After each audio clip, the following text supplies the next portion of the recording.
Welcome back to the Sounds of Stadia Podcast, your weekly show where we round up all of the gaming and Stadia video game news for your listening and viewing pleasure right here on youtube.com/Helix Cloud Games. You join myself, Chris, your host for the show, alongside the man of many pixels, Mr. Richie. Hello, everyone. Hello to one and all, newcomers, oldcomers, people who just loiter around in the chat. Welcome. We've got a great show for you all lined up. We're going to be discussing E3's cancellation, some Stadia games that have come, been promised, they've went, they're back. We don't really know. We'll talk about it, but it's definitely a problem to have, some would say. And lots of ratings and other little bits and pieces we pulled together. Anniversaries, celebrations, all the sort. Thank you for tuning in. Thank you for watching. And don't forget, if you are new to the channel, do click like, subscribe, and hit that bell so you're kept in the loop with all of the amazing content we bring you here on Helix Cloud Games. Just like live streams, Richie, let's plays, first looks. Sometimes we have to cancel our plans due to the nature of the industry that we're reporting in, but we'll get into all that as part of the news. But before we do dive into it all, shout out to our Helix Heroes, the members of our channel. You guys make this happen. You make it all the more easier. We thank you for your patronage and your support. And we have a new member, Richie. Welcome to the Helix Heroes crew. MJ Parks, shout out to you for joining us on youtube.com. You can do that if you wish to by clicking join below. You get access to early content, stickers, badges. You've got a lovely little Premiere controller next to your name now. Exclusive content and side quests up to 6 days early. So thank you, MJ Parks, and the other 50 plus of you who subscribe to us across YouTube, and some still on Patreon. We moved away from Patreon pretty much a year to the day, Richie, almost. And there's some listeners out there who still cling on to Patreon. So by all means, make the switch across if you like. It's still there if people want to use it. It is still there, you're right. Yeah. We obviously don't want to just kick people off without telling them, but YouTube is where we centrically navigate. Of course, in podcast services up there in the digital cloud as well, if you want to listen to this show via audio only. If you've got a busy week, you're back out from working from home, you're in the field now, you can listen to us across Spotify, Google Podcasts, Apple Podcasts, or wherever you listen to your audio shows. Richie, before we dive into this week, we didn't have a live stream, so just catching up with you. What you've been playing? I've made a decent dent in Horizon. It's going to be Horizon for the next few weeks. I still think there might be a couple of weeks left of gaming in Horizon for me. Mm-hmm. But I have been playing a bit of FIFA here and there, a bit of Pokemon. Pokemon's become one of the Shining Pearl's been that kind of casual game where I can just pick up for half an hour. In fact, just before while we're prepping for the show, I did actually get my 8th badge, so I'm getting close to the end of that. Oh, still the good old 8 badges, and you're done. Yeah. Done. Shining Pearl. If you've played Diamond, Pearl, Platinum, you know what it's about. We do indeed. I've been chipping away, still doing some FIFA. I did check out Bloodstained Ritual of the Night for the first time this past week as well. I did the first kind of, I guess, up to the boss area in that game, which actually pertains to one of our very random stories of the week we'll get into later on the show. But yeah, it's been an interesting one for me. I've not had as much game time. I've got Lego Star Wars on the way this week. I've barely had enough time to put in Horizon. I need these adult responsibilities to get out of the way so I can just knuckle down and do some hard gaming. Loads of other stuff. I'm going back to work full time starting next week. Oh, I've run for the last. If anyone who doesn't know, for the last 2 months, I've basically been working part time because of the way my holiday allowance fell over the last year. So. I actually have to start working a 5-day week again. Poo are you. Yeah, adult things aside, I've had to do. So my past Thursday, I was out for my wife's Christmas party, which seems weird saying that now in April. But I went out for my delayed work's Christmas party. I was very rough the next morning. Well, not very rough actually. I wasn't too bad. But I had a 4-hour drive home. I had to do that. I had to deal with some mortgage problems that we're having with the surveys and stuff. It's just adult things to the max.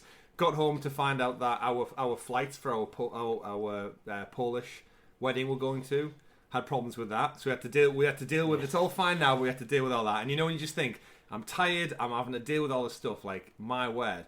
But Richie, before we get into all the gamer news, I did have a little delivery of some Pokemon cards which I've been collecting.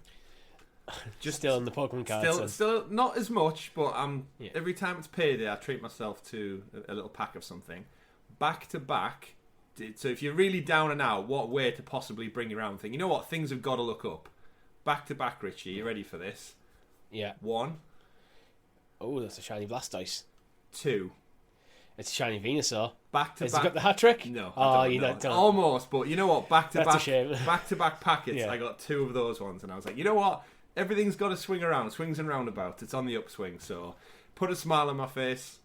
Had to share that. I did not get the final one of the magic trio. You should have brought 3 packs instead of 2. I was immediately tempted to jump back on and order more, but I'm trying to. That's how it gets you, though. It does. And of course, spending money, video games, enjoyment, hobbies, and stuff. That's what we're all about here. That's what I've been doing. We will get back to some gaming news, of course, for the show. We've got big plans for the channel still lined up, so thank you everyone, of course, for tuning in. Hundreds of you do. You listen on podcast services, you watch along on YouTube, and we can't help but thank you all. We're on the cusp, Richie, of 1,500 subs over on YouTube, so we do appreciate everyone who clicks that bell and they subscribe, so you are, like I say, kept in the loop. But yeah, we're seeing lots of growth. If you're new to the channel, thank you for joining us. Thank you for hanging around. If you're one of the old guard who's been here from the beginning, thank you very, very much for just tuning in and listening to us talk about video games and Pokemon cards and adult shit that's going on in our lives. Because, of course, this is episode 132 of the Sounds of Stadia podcast. Richie, we've got loads of news, so let's not delay. Let's get into it. Let's introduce us to the super sexy special Stadia story segment, aka the news. Now, interesting couple of stories this week, varying, lots of game-related stuff. But we need to kick off with a kind of, guess, the big event, or not kick off, we should say. Story number 1 comes from stateside. E3, the massive digital presence, of course. That Stadia are yet to have any actual presence, we should point out. They've not shown up yet. However, we need to say that E3 is kind of relevant because it's the place we see a lot of game announcements. And every year we tune in, we read the news regarding E3 in the hope that they announce something relating to this cloud gaming platform that we love so much.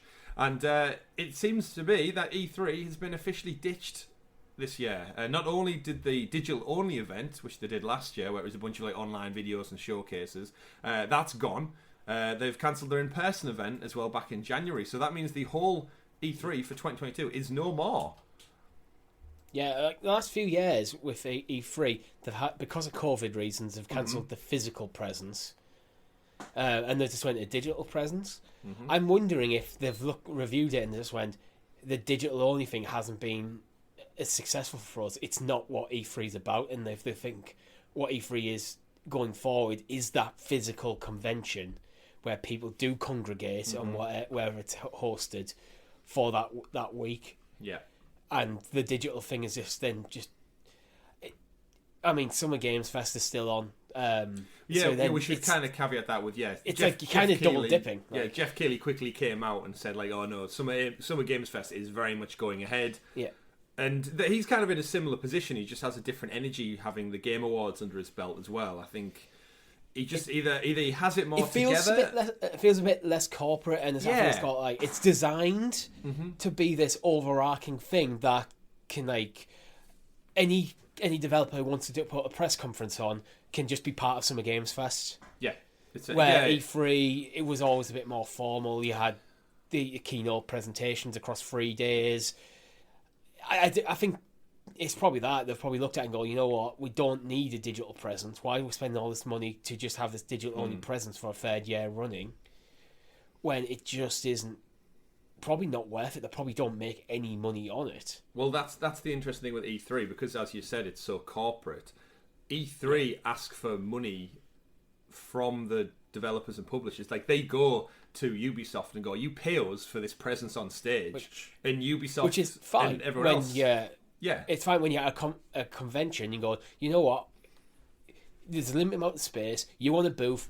This is how much it's going to cost you. But when it's a digital thing that you're just kind of putting the branding over, it's oh, you have to pay us to be part of this thing. It's like, why? Or we could just do it ourselves and not pay you. And that's the kind of the world with lockdown. It's the acceptance of digital showcases and a digital presence has been ramped up tenfold, where people are perfectly happy tuning into a Ubisoft Forward here, or a PlayStation State of Play here, or a Nintendo Direct, because like you said, they're watching it. And I think you're completely right in saying Jeff Keighley's approach with Summer Games Fest, it's almost like a watch along. He doesn't really do much. He just says, like, these are the dates, this is the calendar. we'll have stuff happening in between, but he almost gives it like a blanket approach to just organising it, I guess. He just kind of helps knit all these different digital events together rather than being so isolated on their own. Yeah. I hope Summer Games Fest this year is a bit more condensed in terms of time, because last year it seemed to go on for like 6 months. Well, we had was it last year we had IGN Summer of Games at the same time, and then everyone started. Everyone was testing the water for what a digital world looked like, and I'm hoping you're right in saying that this year he can almost like pull those strings a bit tighter. Yeah, I think Jeff Keighley probably has the contacts to do it. So even things like IGN Summer of Games could fall under the umbrella of Summer Games Fest, and they're just going, you know what, guys, let's just condense this into a month.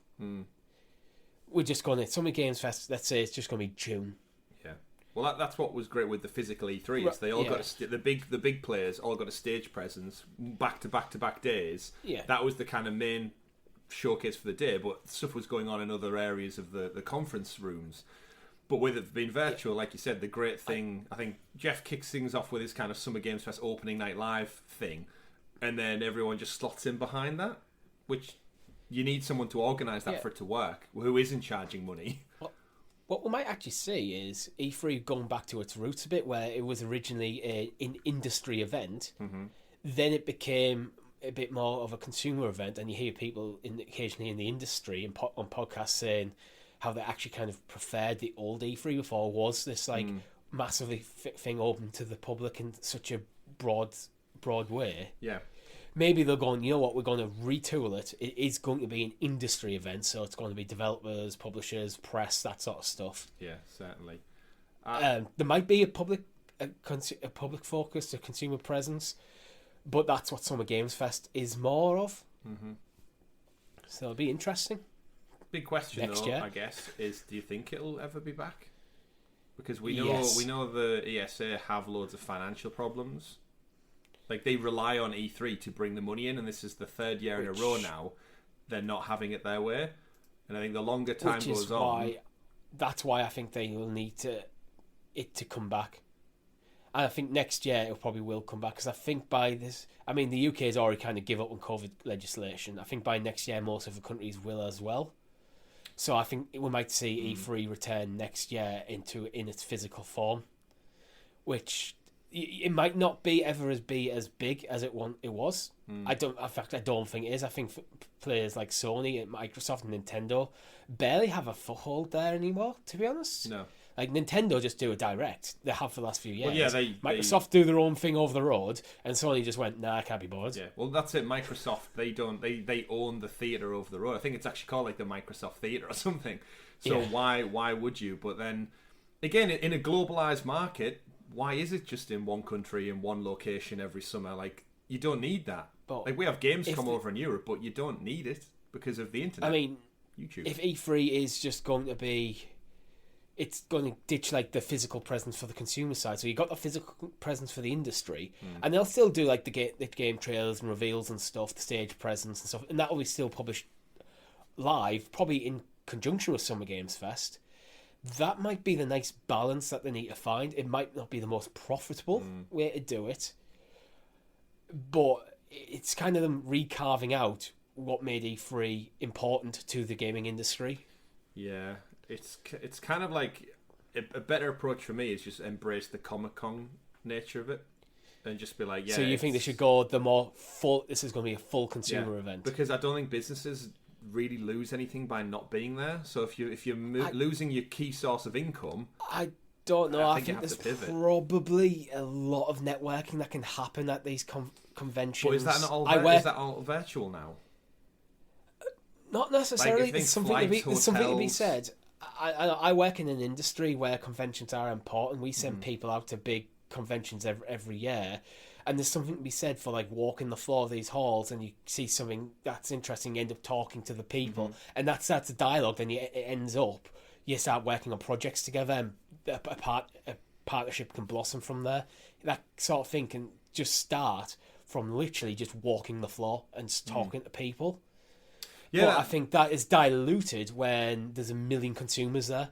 Yeah. So if the hall is absolutely packed out by people who just want a free tote bag and a lanyard, even just nice things, just like saying like thanking the developers for the hard work, like in a purely just straight up positive manner, it probably does get in the way of that business to business interaction. Yeah, that's very true.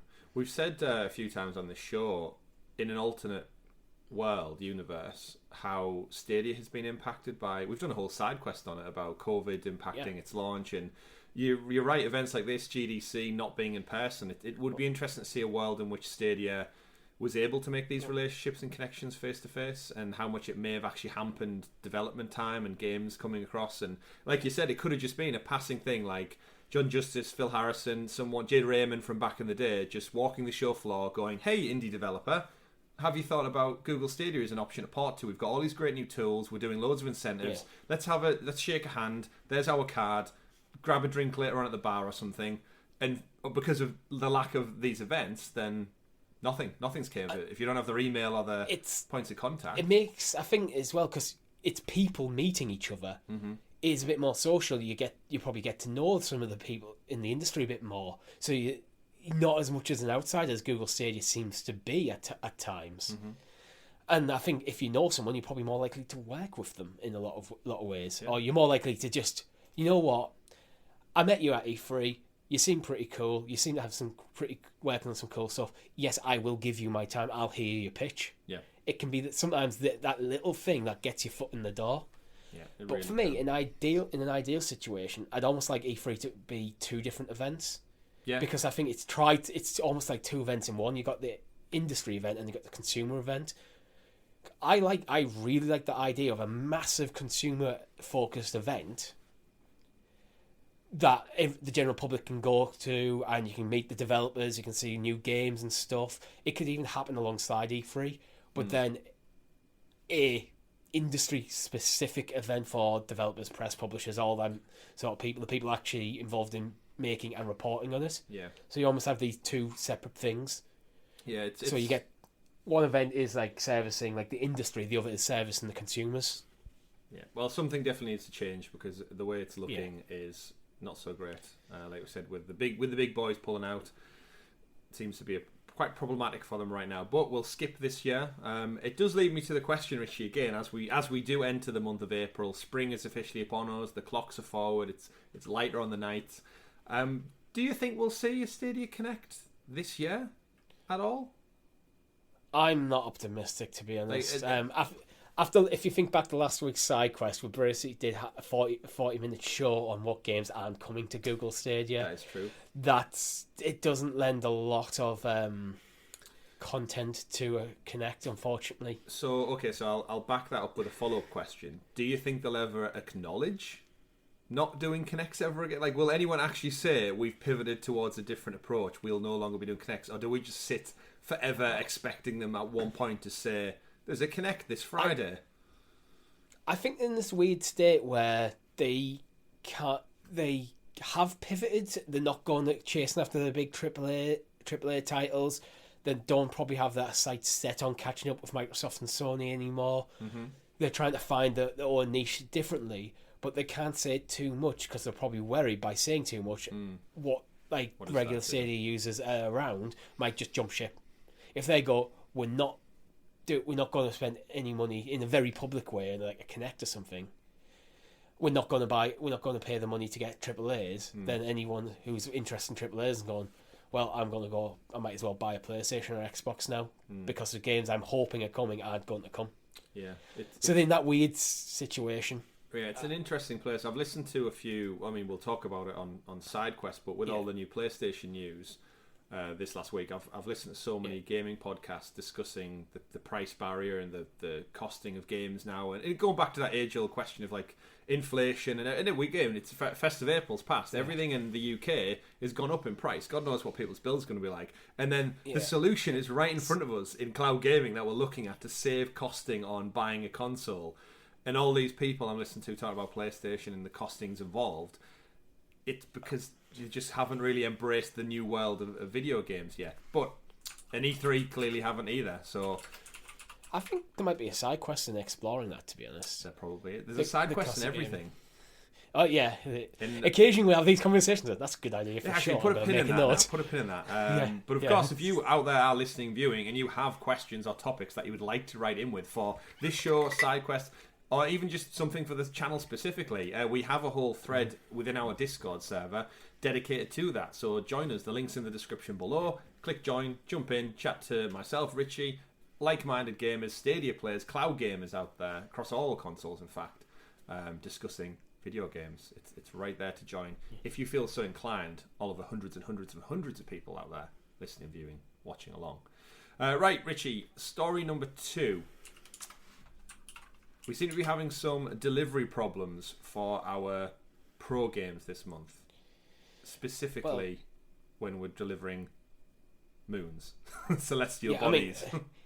I mean, it's quite big. It's quite difficult to deliver to someone. Like, I think even like FedEx or UPS or anyone would have difficulty. With this one. Definitely. It would appear, ladies and gentlemen, for story number 2, that a combination of Stadia, Wired Productions, and the developers, Neoken, seem to have cancelled their Amazon Prime subscription or something, because Deliver Us the Moon, which was supposed to be launching April 1st as part of your pro game claimable library, has been delayed. I read direct from a tweet from publishers Wired Productions. Attention all astronauts. Sadly, tomorrow's launch of Deliver Us the Moon on Google Stadia has been delayed. Sad emoji. We'll update you as soon as a new launch date has been arranged. Thank you for your patience. Stand by Stadians.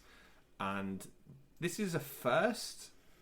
I think this has happened. Now we go back. We used to have a segment on the show. I can't even remember what it was called now. Where it was like, what Stadia done this week, or what was it called? I can't remember. It was like something that could only happen on Stadia, but it had like kind of like a negative twist to it. So I think we slowly just stopped using it, or they stopped doing daft things or falling foul of things like this. But we never formally like discontinued the segment. We just didn't. They stopped doing daft funny things you got to laugh at. It'll be in there. Someone out there will know it. But disappointing news. 100%, Richie. You and me were ready to take to the moon this Friday. We changed our live stream date to Friday to accommodate for the launch of the pro games, and it didn't arrive. And there's a few things, obviously. I think you and me and probably loads of our viewers and listeners will agree that if there's a problem with the game, we'd rather you delay it and get it fixed. Undoubtedly. Yeah. It's the right thing to do. Every time there's a delay, I say the same thing. I'm happy to wait for the game to be ready for us to play. Exactly. However, Richie. Not when we've got content planned. No, not even that. Less than 24 hours before it launched. Now, we don't know the reasons why. They've not explicitly give any things like whether it's a massive game-breaking bug. I know the Avengers this week is having problems with... Apparently, there's a glitch in the PlayStation 5 version of Avengers, Richie, where the only way to remedy it is literally delete your game file save, which doesn't remedy it. That just causes another problem that you've lost all your progress. So, I digress. Yeah, it's not a fix. Yeah, it's not a fix. If that was a problem, again, take your time, fix it, get it running. However, you can't help but feel a bit disheartened that this game... This tweet, by the way, from the publishers went out at 7:29 p.m. on March 31st.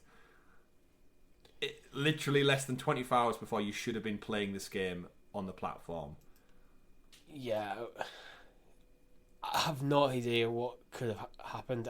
Do we know where these developers are based? Because if they're UK based, that means they've been up, they're stayed at work late, trying to probably solve whatever problem is unexpectedly turned up, and they've got to a point at like 7:30 where the time went, we can't fix this today. We can't do it. I don't think there's anything I can see on the website necessarily. I think they're English based, I would guess, just from looking at the website and their Twitter account. Indie video games publishing label, lover of KFC. So yeah. Sounds about right, but without delving too much into that, of course, it's just a bit disappointing. And I think it's emphasised by the fact that a lot of people across socials were caught foul of World War Z Aftermath also not being there day one, and add that into the fact that it's also April Fool's Day. It just makes for like a storm of unfortunate events.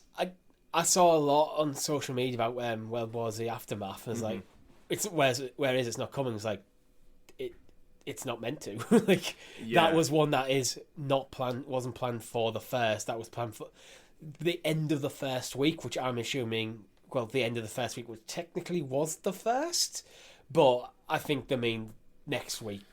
This week, that when you're listening to it, I expect that game by Friday.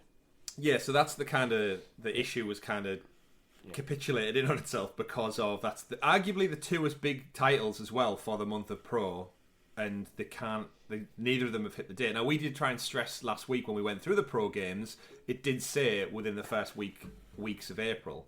So I personally wasn't expecting it Friday, but then we were prepared to do a Deliver Us the Moon stream, so that obviously pulled the rug out from under that stream. However, if you're a gamer out there, you've subscribed to Pro, that left you with a very lackluster list of things to check out on Friday.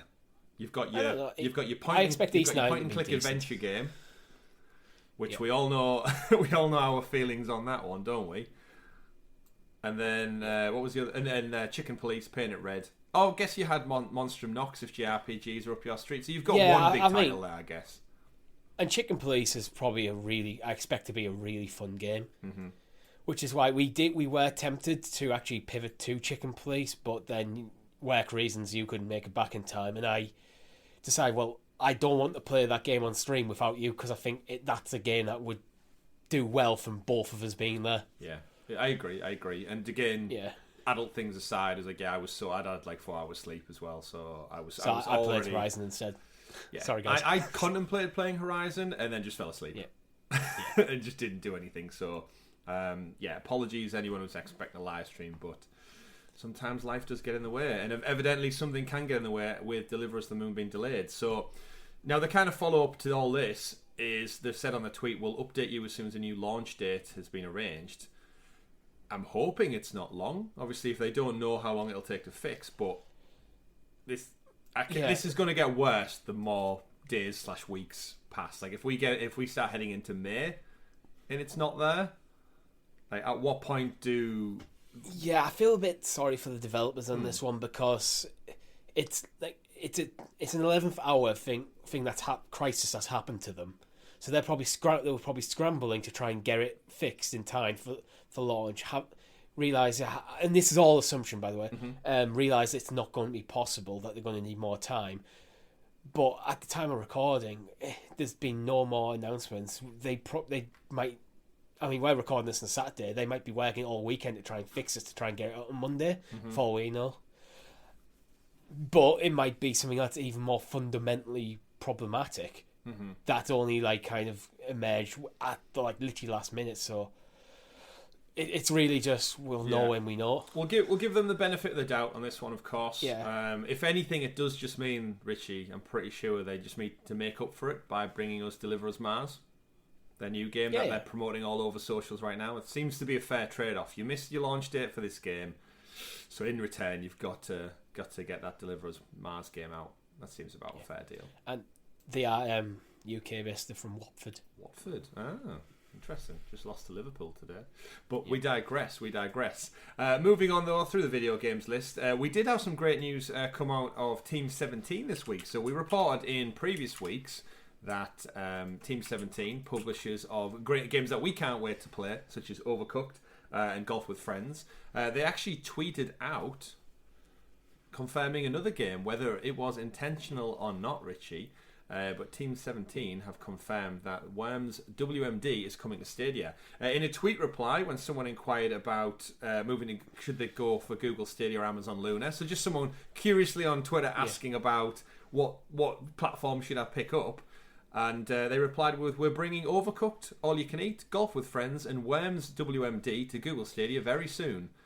So let the cat out of the bag. Finally getting Worm game. Not Google Worm game that we were expecting.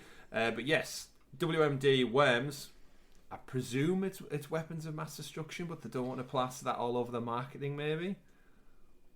Yeah, I think so. Either way, it's an older title, came out back in 2016, but I don't think the Worms games are traditionally known for cutting-edge, sharp graphics and super fast gameplay. It's not really changed since its inception, it's just changed its art style. And this isn't one of the weird spin-offs where they're trying to make Worms a first-person Grand shooter Theft battle Auto royale or clone. something weird, a Grand Theft Auto clone. Yeah, this is it's a proper 2D turn-based Worms game.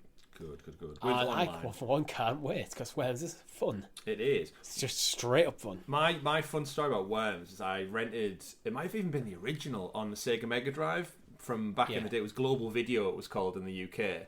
And rented it for the weekend along with probably another Sega game. Myself and my brother played it, and we couldn't get past the menu screen.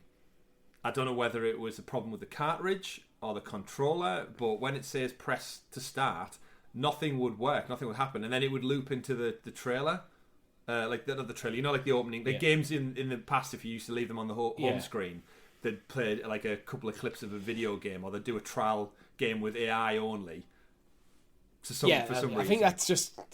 I think it's a screen, effectively the same idea as a screensaver. It's to stop burning. Yeah, possibly. It used to do that, and we had it all weekend. Couldn't get the game started, and then we took it back. So I rented it for a whole weekend, and we never actually played it. But then I went on to have many iterations of the franchise on PlayStation and such. But you're completely right. I think Worms is one of them. It's just a classic video game franchise that I think it'll always be around in some shape or form for decades and decades to come. Never going to hit the quite heights of like Fortnite, No. GTA, Call of Duty, but there's always space for it in the market. Worms had its heyday in the late 90s. I think Worms Armageddon was probably the pinnacle of the franchise. That's my most enjoyed one, yeah. I think every now and again, what will probably happen, maybe once every like 4 or 5 years, they'll just bring out a new Worms game that kind of reinvents it slightly, but basically just gives a slight update to the format and go, hey guys, here's more Worms. You like Worms, right? Yeah. And we go, yeah, we do. Yeah. Cheers. What makes me chuckle still to this day is when if you're out somewhere, I'm sure, I don't know who it is, but someone I either know or I work with or have been around has the Worms incoming as like their notification tone. Yeah. And every time I hear that go off, it just brings a little smile to my face. I'm like, oh yeah, that was a thing. And it reminds you back to times when the indignity of getting beaten by someone using prod. Prod, a holy hand grenade, a granny bomb, sending it wrong. Oh, hello dear, bang, gone. Super sheep, concrete donkeys, the moment you realise all the squad names are based after like the Beatles are there. You've got all the famous groups, bands. Make your own, of course. Make your own. Or that one guy who just makes loads of girders. Girder guy. But no, we'll definitely love it. It's up to 8 player, we believe. So hopefully, online players going to come in and count with that. And there's definitely, like you said, Richie, definitely a stream in there somewhere for our channel. Yeah. So yes. But actually, speaking of the last few stories, while we've got it here, April's Fool's Day. I mentioned it in the Deliver Us the Moon story, but April's Fool's been and gone. We didn't divulge in it this year. I know. I think in the past, Tom threw out a Jedi Fallen Order. It must have been like before it was even on the platform. He did a Jedi Fallen Order mock-up, but I don't think for channels, business and stuff, sometimes it's not worth the effort for the potential upset. Like we could easily have mocked up a joke Stadia thing. Yeah. I could have done some artwork, a graphic that certain games were coming, a new color controller. Like, there was plenty we could have done.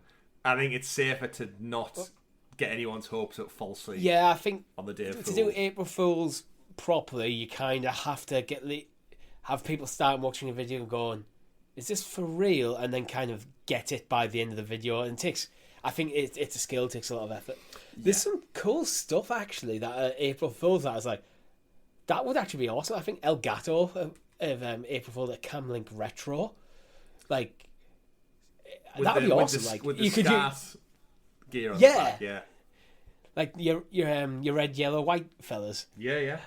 That would, I think, generally be an awesome thing. I mean, if you're streaming older games, right? Like, if you've got a PlayStation 1 sat there and you want to stream that, then you either need a HDMI converter or use this fake Camlink Retro. I think Corsair made a 1-key keyboard.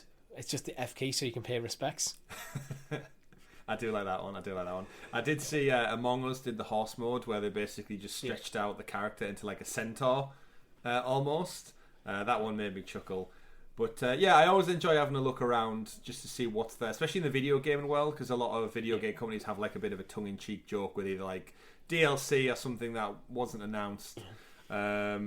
PUBG actually has got one that's it, actually we discussed this pre-show, but if you do it for real, it's no longer a prank, right?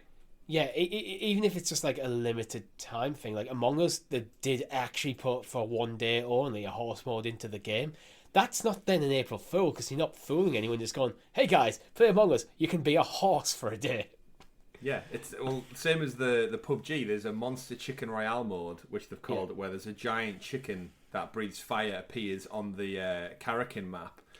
And I'm guessing you can shoot it and stuff, but that's actually live now to play. Anyone out there who's a PUBG fan, April 1st through to April 11th. So you've got about another week to verse this giant. So winner chicken dinner, like on a kaiju level, Godzilla Rampage style. Yeah, I'd say the Corsair one, even though they did actually make a keyboard, they did make a physical thing. I would say that counts because it's such a ridiculous idea. And so because crazy. They made it, it's like people like and other like media outlets covered it as it would like any keyboard release. It's like, is it real? It's got enough like to put doubt into people's mind. Yeah. Well, yeah, and I think the final one that I saw was Goat Simulator, the musical motion picture, directed by Steve-O from Jackass. I think that should just happen, to be honest. It'd be stupid, ridiculous, and hilarious. It's almost ridiculous enough for it to become a thing, like willed into existence just by all you need is a daft if you stuck Goat Simulator the movie on Netflix's like homepage, people would watch it. Like there's a lot of shit on Netflix, and I'd be curious. It could be that. It could almost be that bad. It's good levels of terrible TV. Almost like a Jackass movie style thing, with goats. Only a musical centered around goats. It could. I think it should be a thing. It might well be. It might well be. On the other hand, April Fools. Did you see? I know loads of people now. Discord chat were talking about the Dyson face mask.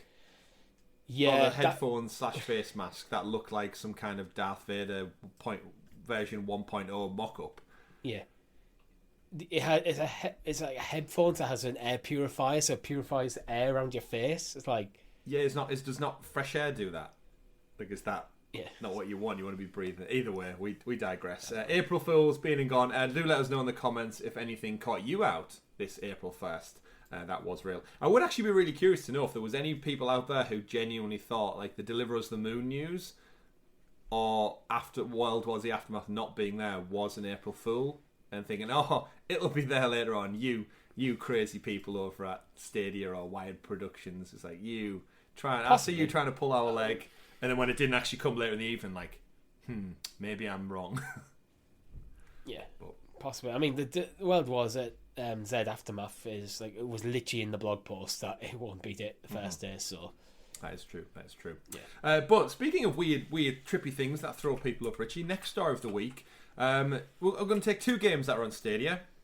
Child of Light, Bloodstained Ritual of the Night. Share a lot of similarities in terms of like platforming DNA. However, I would not expect them to ever do a crossover. Different production companies, different developers. And yet here we are, Richie, discussing essentially Child of the Bloodstained, should we call this? Where do you want to go with it? Ritual of the Light? Something like that. They're combining the two, and I'll read from their blog. Aurora lost her way and awoke in a strange, dangerous new land, armed with a sword of Matildis and accompanied by her loyal Ingelicus. That's a terrible word. She must find a way to escape. Despite the dire situation, Aurora is not alone. Johannes is on hand to help her increase her power by transmuting items found in chests throughout the game. Basically, they're taking the character from Child of Light and dropping her into Bloodstained Ritual of the Night. Yeah. How did this come about? It's cool. It's shit. I have no idea. It's a weird crossover because I mean, unless there's going to be a Child of Light 2 coming soon, and they're just like because it's an old game, starting to try and breathe a little bit more life back in the IP because I think it was maybe 2016 or something. The game, so it's not a new game. I mean, you should play it. It's awesome. Yeah, it's always on sale as well. There's always a Ubisoft sale out there somewhere where you can pick it up for even like £5. If it's not on sale, it's not that expensive. It's just worth playing. But yeah, it's like I don't have no idea how this came about. Like, I'm glad it exists. Yeah, I'm probably not going to play it, but I'm glad it's there. Are you more inclined to play? Obviously, Bloodstained was a pro game, so you do own it.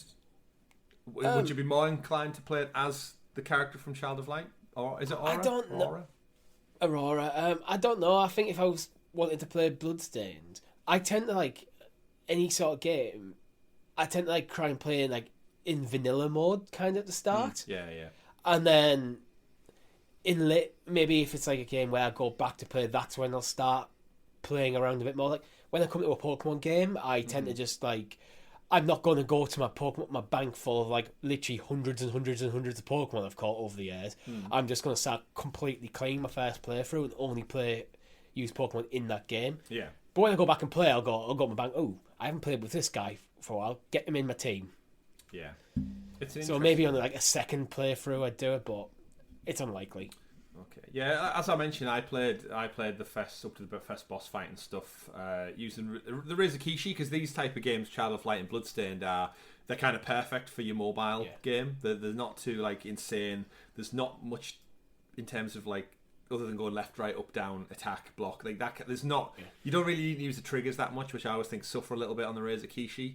Or any kind of handheld gaming, I guess. But Bloodstained runs fine. I really enjoyed what I did play of it. Not my type of game traditionally, but it's interesting to see these things come about. And again, something like this could have came from GDC, a face-to-face event where devs are just going, oh, I really love playing Child of Light. It's one of my favourite games from yesteryear. And the Bloodstained guys going, oh, well, actually, we're thinking of doing some DLC. Any chance? And then they get what and it gets made. And it's free DLC as well. So which makes it put that even weirder twist on it. To be honest, like, so what's the point? I don't know. Who is it for? Who is it financially for? I'm not sure whether this is like, does it actually change up how the game plays? Does Aurora have a moveset, or is it just purely cosmetic? They say in the description, in addition to her sword, Aurora begins her adventure with the help of a trusted friend. Acts on her own. She can temporarily slow down enemies or heal Aura with a flash of light. So it sounds like there is like unique. No, specific... it is like she seems to be a full-on character because Igniculus in the game you can control him separate to Aurora and actually use his powers to actually heal and stuff.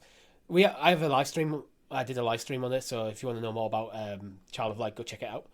Definitely. But yeah, interesting. Again, video games are cool. It's like crossovers are definitely the flavor of the decade, I guess, in terms of movies. Everyone loves a good crossover or an extended universe. Why not with video games? Let's see it. Throw Sonic the Hedgehog in there while you're at it, because he's got a movie. We actually need to go see that. It's soon. It's the sequel's out, and apparently it's actually better than the first from early reviews that I've read. All right. I mean, I didn't love the first film, but I do want to see the second one anyway. Just the movie poster alone should be enough to entice you to the cinema, Richie. Either that or Batman. I've still not seen Batman. But moving on, things that may be coming to Stadia. Now, we've had success in the past with video games, either through Kickstarter or just the community, the wonderful people out there pulling together and speaking, contacting, tweeting developers and saying, look, consider Stadia. There's a great community here, and they've got loads of incentives. Go check out Stadia.dev. I did it this week again. There's a PlayStation podcast I listen to, and every few months, I guess, whenever there's new news around the dev team, so specifically with the Google for Games changes, I messaged them on the Patreon and said, like, look, check out Stadia.dev if you're remotely curious. Because I think the game would run great on the platform, and we'll always look for more games, so just do it. And meanwhile, lovely people over on the Twitter world have looked at the upcoming title Projekt Z, or Z, I guess, if you're... do I say Z or Z? Z. I don't think. I mean, Z's the correct way because it's English. Oh, throwing it out there. Sorry, shots fired there. To be fair... I actually used Z earlier in the show as well, so I've used both Z and Z. So it just can't be trusted. To be fair, they've also spelled project with a K. So it might be Polish, it might be CD Projekt Red style. Either way, we digress. Projekt Z for zombie? Zombie. I'm getting caught up on a letter. Anyway, they've tweeted out saying, "Hey survivors, it's 24 hours since the devlog got released. Did you notice our Kickstarter launches on the 29th of April for this game?" And somebody chased it up. I've lost the tweet now. Where am I at? They're also considering cloud gaming, thanks to loads of people in the community messaging them saying, "Is this game coming Stadia? We'd love to see it on Stadia. Stadia's a great platform. Check out this." And again, being really useful, just pointing them in the right direction. Because a lot of these indie developers, they are usually teams consisting of 1 or 2 people. Yeah. And it's been handed over to Kickstarter, and they've now included Stadia, GeForce Now, Luna as part of the Kickstarter campaign. Now, how do you feel about these Kickstarter things? Because obviously we've seen success with Sky Climbers. That was probably the major one, but they didn't go through Kickstarter specifically for Stadia. They got in touch through the Indie Makers program. So we should say at the time of writing, at the time of recording, sorry, not writing, we don't know what the Kickstarter will contain. The different tiers and stuff haven't been released yet for the Kickstarter, so we don't know whether this is just a Kickstarter for the port to Stadia, or is this just a Kickstarter for the game in general, or what that's going to look like. So it's really hard to comment because it's literally we don't have the critical information. As it stands, it's literally upcoming project. I'm too much of a cynic and a skeptic to really back anything on Kickstarter. I'm glad when I hear a Kickstarter story go well for the developers, that they've hit the project the funds that they needed, that they've got the backing they're after, and then they've delivered. That's a fantastic thing. But I think for every one success story, there's probably thousands where it just hasn't come off. So I'm one who I just don't invest in any Kickstarters. Yeah.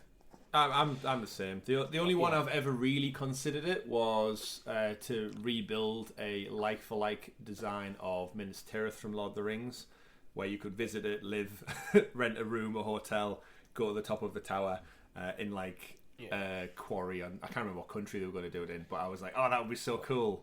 I want to be on that. But evidently, no, that's a foolish idea. I mean, the Kickstarter officially launches on April the 29th. So I think this is a case of we'll just touch back in on the story next month when we have the full info. Yeah. And kind of we can break it down then. Yeah, indeed. Tell you what, I would like to see. Have you seen Choo Choo Charles?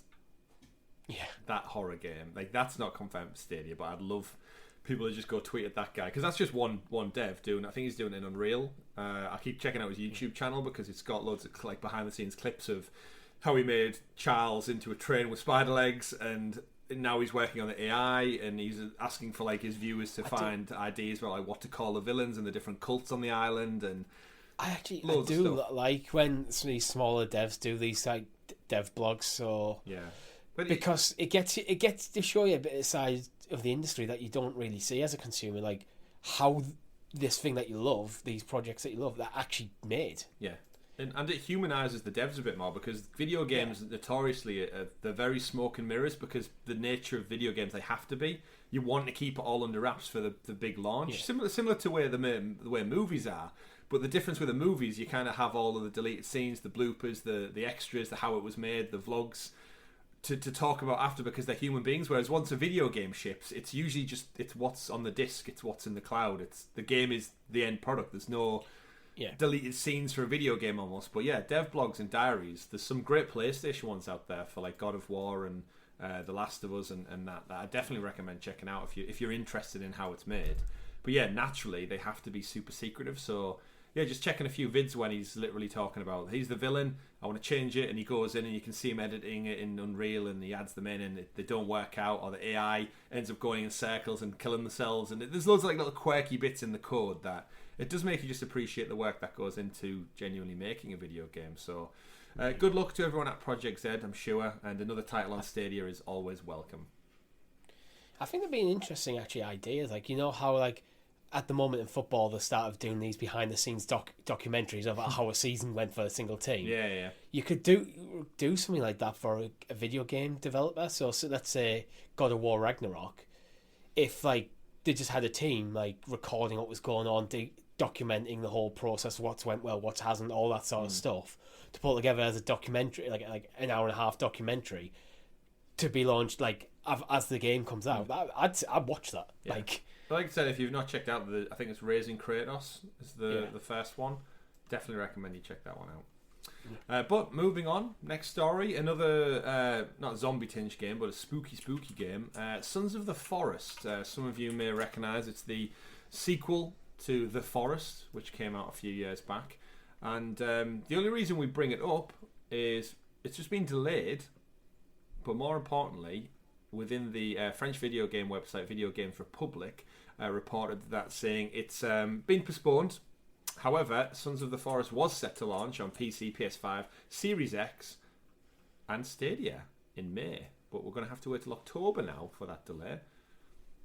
And of course, that's got everyone over in the Stadia world scrambling, going, ho, that's next gen only it's coming to, and Stadia is in that conversation. Of course, I'm sure as time goes on, Richie, and they stop putting out games for PS4 and Xbox One, that's going to become more and more common that we see Stadia just kind of in line with that branding.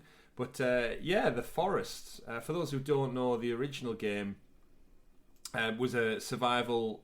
It's similar to Ark in a way. It was a lone survivor. You crash in a passenger jet. You have to find yourself on a mysterious island or within a forest, I guess, battling to stay alive by building, exploring, crafting, and just all around surviving. But we've not seen too much from Sons of the Forest yet, outside a few trailers. I've not seen that much anywhere. It's been pushed back to October, so we bring it up, of course, because of the Stadia little news drop in there. But what are your thoughts on Sons of the Forest, or the original, if you've played that? I haven't. I mean, my first real time that this actually came on my radar was this news break. To be honest, I'm not a huge fan of survival games.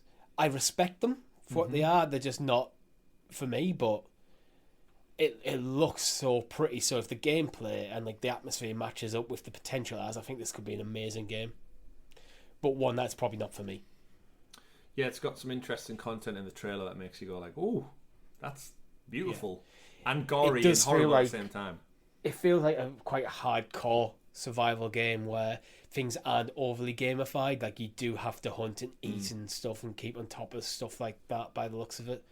Yeah, that's where I start to lose my interest a little bit. Yes, I like games gamify it a bit. Yeah, I want to save my eating in survival for real life. Yeah, and I'll play video games to hunt robot dinosaurs as you do. But I'm sure we'll hear some news soon, maybe, perhaps, in this week on Stadia, or next up on Stadia, we should say. Pivoting to some Japanese JRPG news. I threw this one in for you, Richie, not because it's confirmed for Stadia, but purely because I found out on this very show that you're like a massive One Piece fan. I am, yeah. And obviously, I'm a closet One Piece fan. Closet One Piece fan. And on the show, obviously, you did a first look at the what is it, World Seeker that dropped on Stadia. World Seeker, yeah.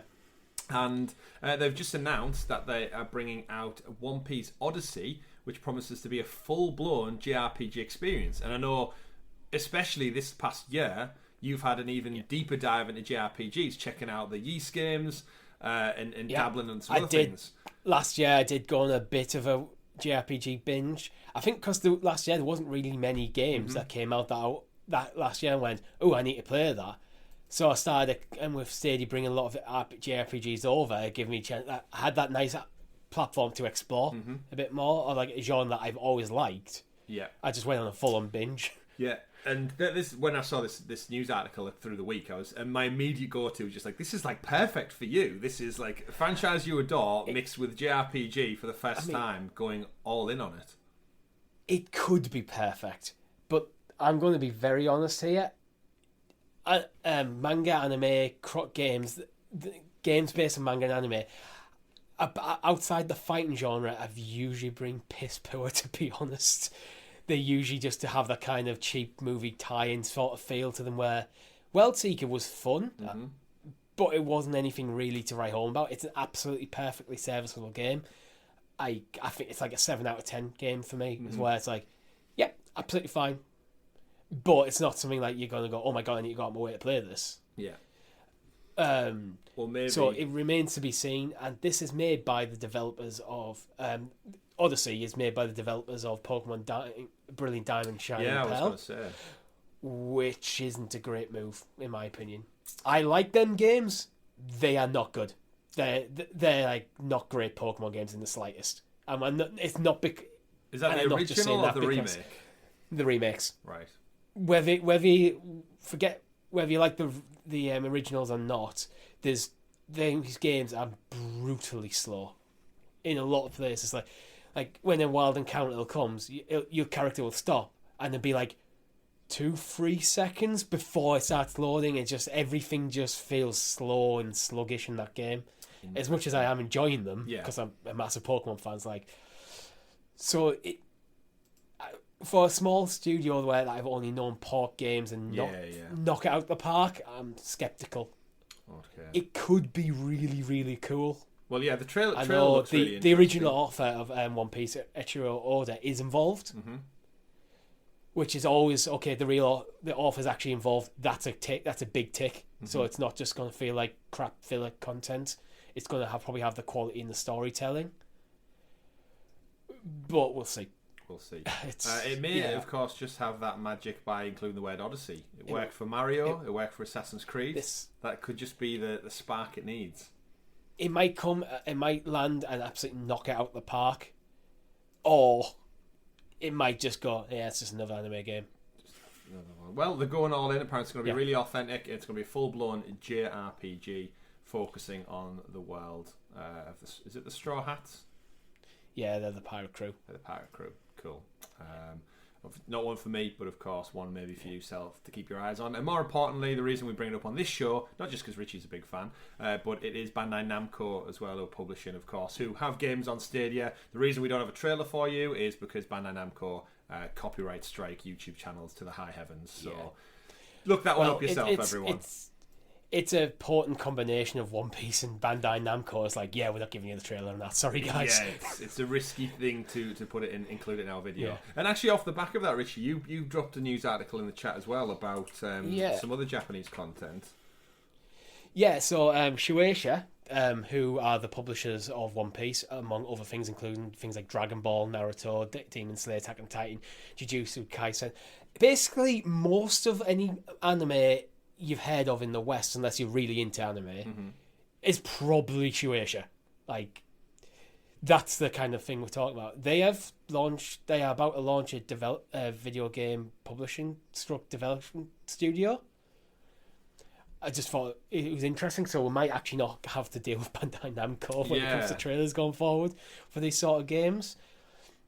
I think this might be similar to how Disney's doing, where they have their own kind of Disney game studio, the label, which then can license out with more managing their IP in the gaming space. Yeah, you've got this portfolio of content that people love and know through many different channels, and you need someone to kind of just have that overarching thing. And I think having your own dev studio publishers is a good move. It keeps it all together.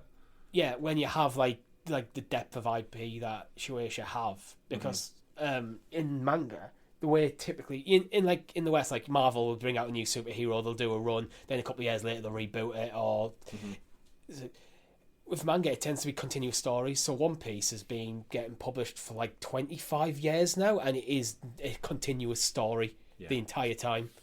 Do they ever age? Yeah. Although the story is kind of set, there was a 2-year time slip in the middle, but I think it's kind of set in over a couple of year period. Okay. So they don't age massively. Yeah. They don't age by 25 years, put it that way. My only touch point is always Pokemon, when it's Ash is still starting off in Pallet Town. It repeats. But with the way manga tends to work is you have an independent guy who'll draw a manga and kind of pitch it to Shueisha, and if they think it'll do well, they'll put it in their weekly magazine.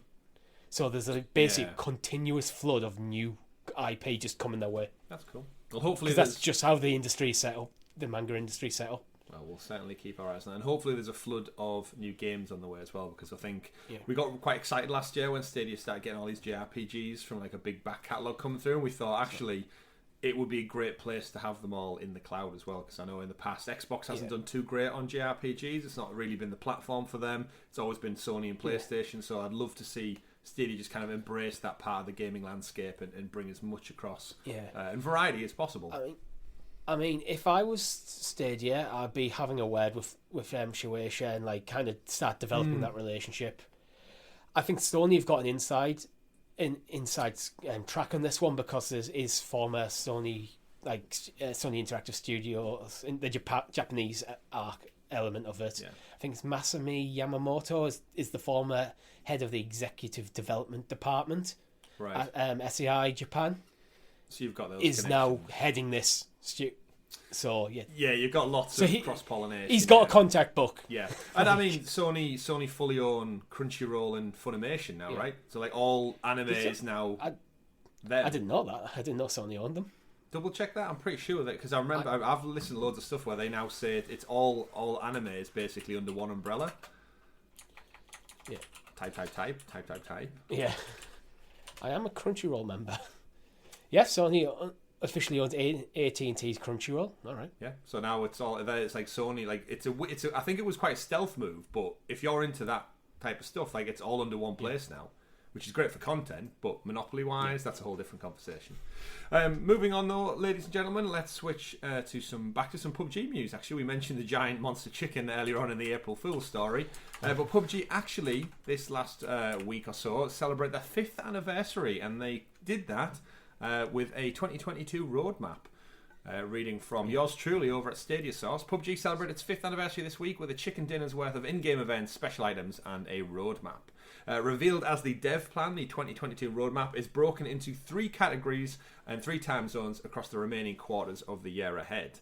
And we got a nice little graphic to go with that, Richie, where they broke down 3 type of platforms. There's world, in-game, and out-game, is how they've titled it. And across each quarter for the rest of the year, they basically told us about new maps coming, weapon balancing, perks improvements, all like the usual rigmarole stuff that goes on, cosmetics and such. And then overall improvements to things like arcade mode and a bunch of more social features as well. There's reboots, or not reboots, actually returns to previous maps. So in the past, when they've tweaked stuff over time, and older players have been like, you've ruined the map. The map used to be really fun. Then I want to go back a little bit and rework it and bring back some of the stuff that people loved. There's a new map titled Kiki, which is going to arrive, which has been dubbed by the developers as the most verticality we've ever built in PUBG, which means it's not necessarily just about running around on the ground. There's going to be different levels of chaos happening within a cityscape and different environments as well. There's another map coming, and Vikendi's going to be looked at again. But overall, just a roadmap. It's nice to see PUBG still doing well. Of course, they went free to play in February, so hopefully they've seen a player spike due to that. They just kind of fit into that Warzone, Fortnite free-to-play world now, which, for better or for worse, they probably could have done a long time ago, but that's where they're at now. There's no going back. Can't start charging for it now. I'm happy for them. Like, it shows like there's still life in this game, which is good. They're still finding ways to keep the game going, because we wouldn't be having this if the game was dead. So yeah, certainly true. Yeah, and good on them on a roadmap. It's nice to see, and I'm always down for a game of PUBG. It's just we don't really get that many games drop. We just play them instead. But I'm sure we'll be back one day, and we'll have to remember how to pick up loot and craft it, and which ammo goes in which gun, all over again. Our annual return. Our annual return, indeed.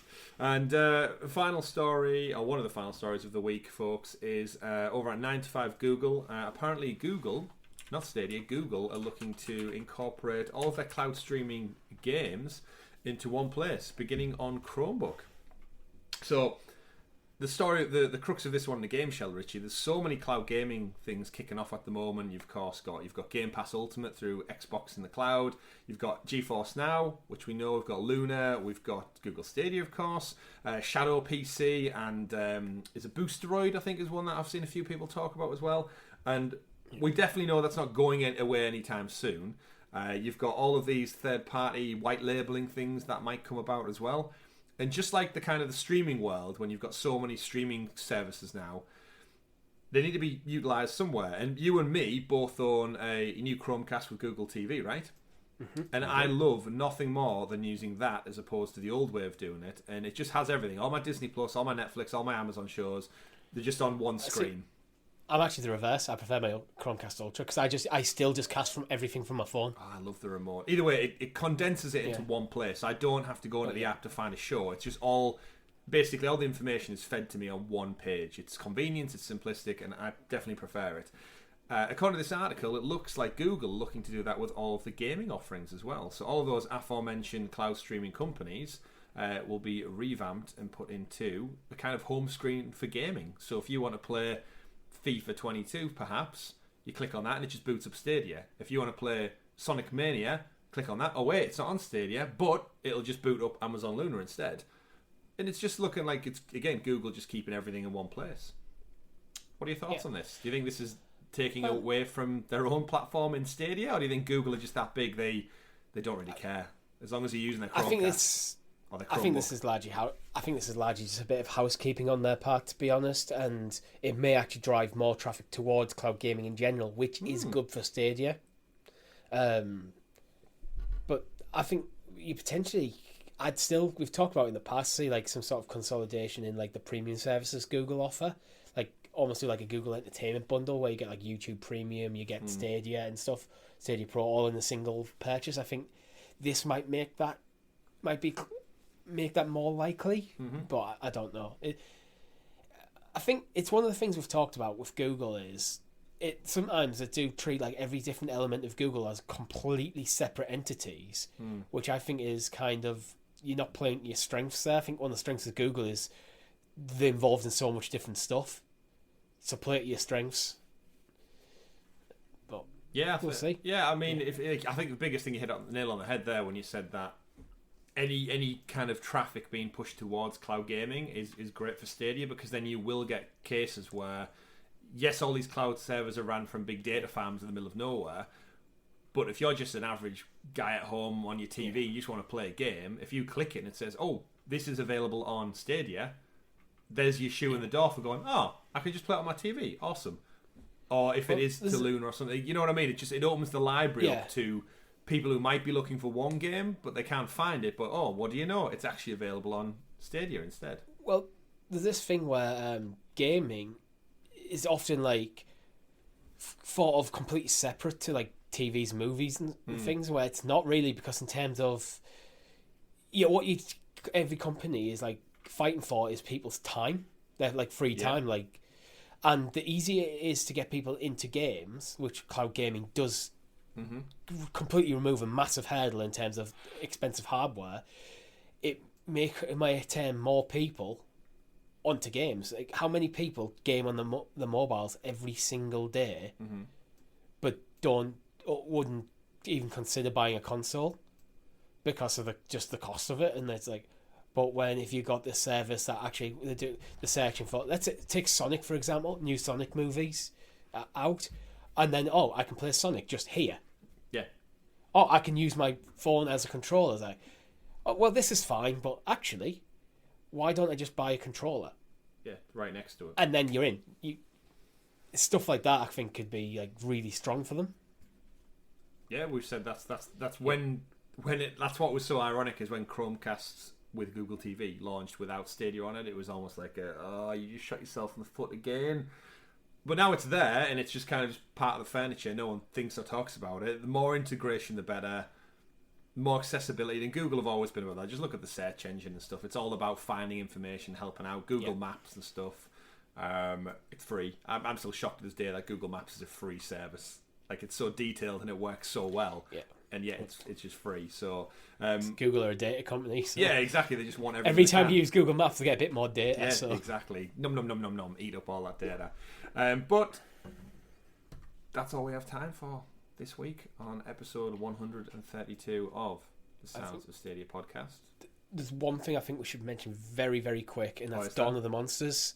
They've had the rating the PEGI rating change from 12 to 16. Apparently refunds are available if this does affect you. So changed. if you have an account that is like flagged as below 13, below 15 or below in like a PEGI area, the game will be unplayable for you now. Has that ever happened before? Because I've never heard of this before in the video game industry. I've never heard of a PEGI rating getting changed. What makes it a 16? There's no like I haven't got a clue. Decapitations or anything of human. It's usually only when humans are getting hurt that's the problem, isn't it? I haven't got a clue. I could see how an update to the game with new content could change the rating of it. Yeah. But I really don't know I just know I got an email about this. Oh, okay. And I was like, all right. So you can get a refund then? Even though you didn't buy it, it was on Well, Pro. actually, I haven't tried. Like, I got it at Stadia Pro, so I probably can't get a refund. Unfortunately, games that are claimed through Stadia Pro aren't eligible. So if you got this game through Stadia Pro, you don't get a refund. But if you bought the game and you no longer have access because of the nature of your account, then you can.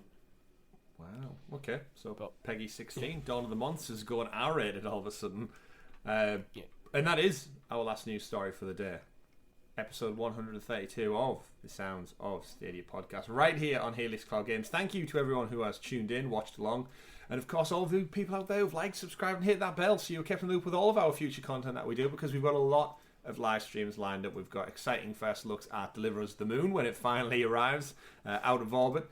We've also got one lined up for World War Z Aftermath when that finally drops. We might have the predicament now, Richie, where we're going to have to do either make a decision on which one we'd rather do first, or just do another one back to back, depending on the date it drops. But you need to keep liked, subscribed, and tuned so you're available.